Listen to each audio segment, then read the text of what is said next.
ഇനി നമുക്ക് സ്പാർട്ടയെക്കുറിച്ച് കുറച്ച് കാര്യങ്ങൾ നോക്കാം. Unlike Athens, Sparta had an aristocratic rule.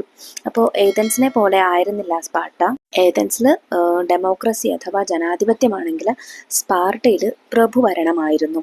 The education system that existed in Sparta emphasized traditional values and military training. പരമ്പരാഗത മൂല്യങ്ങൾക്കും അതുപോലെ മിലിറ്ററി ട്രെയിനിങ്ങിനും ഒക്കെ പ്രാധാന്യം നൽകുന്നതായിരുന്നു സ്പാർട്ടയുടെ എഡ്യൂക്കേഷൻ സിസ്റ്റം, വിദ്യാഭ്യാസ സമ്പ്രദായം എന്ന് പറയുന്നത്.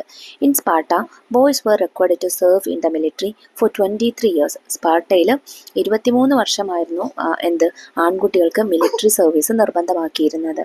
ഏതൻസിൽ 2 ഇയേഴ്സ് മാത്രമുള്ളായിരുന്നു, സ്പാർട്ടയിൽ 23 ഇയേഴ്സ് ആയിരുന്നു കേട്ടോ. Present the characteristics of Athens and Sparta in dialogues form. ഇവിടെ നമുക്ക് താഴെ ഒരു ചെറിയ കോളം തന്നിട്ടുണ്ട്. അവിടെ ഏതൻസിൻ്റെയും സ്പാർട്ടയുടെയും ചെറിയൊരു പ്രത്യേകത കോൺവെർസേഷനായിട്ട് അവതരിപ്പിക്കാനാണ് കേട്ടോ പറഞ്ഞിട്ടുള്ളത്. അപ്പോൾ ഒരു ലേഡി പറയുന്നത് നോക്കൂ, പെൺകുട്ടി പറയുന്നത് നോക്കൂ.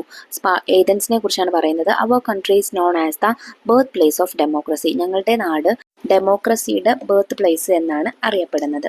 അപ്പോൾ സ്പാർട്ടയെക്കുറിച്ച് നമുക്ക് എന്ത് പറയാം? Our country is known as the land of the military service. Military സർവീസിൻ്റെ ലാൻഡ് എന്നാണ് ഞങ്ങളുടെ കൺട്രി അറിയപ്പെടുന്നത്. The Persian empire which was hostile to the Greek city states was invaded and conquered by a combined army of Athens and Sparta.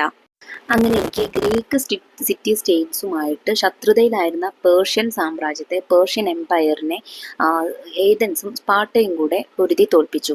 This was are known as the Greco Persian wars. ഈ യുദ്ധം Greco Persian wars എന്ന പേരിലാണ് അറിയപ്പെടുന്നത്.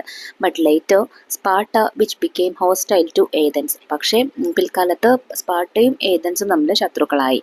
Formed an alliance with certain city states and waged war against Athens. അങ്ങനെ അവർ തമ്മിലൊരു യുദ്ധം തന്നെ നടന്നു. In this war known as the Peloponnesian war Sparta emerged victorious. ഈ യുദ്ധത്തിൽ സ്പാർട്ടയാണ് വിജയിച്ചത്. ഈ യുദ്ധം പെലപ്പൊനേഷ്യൻ വാർ എന്നുള്ള പേരിലാണ് കേട്ടോ അറിയപ്പെടുന്നത്.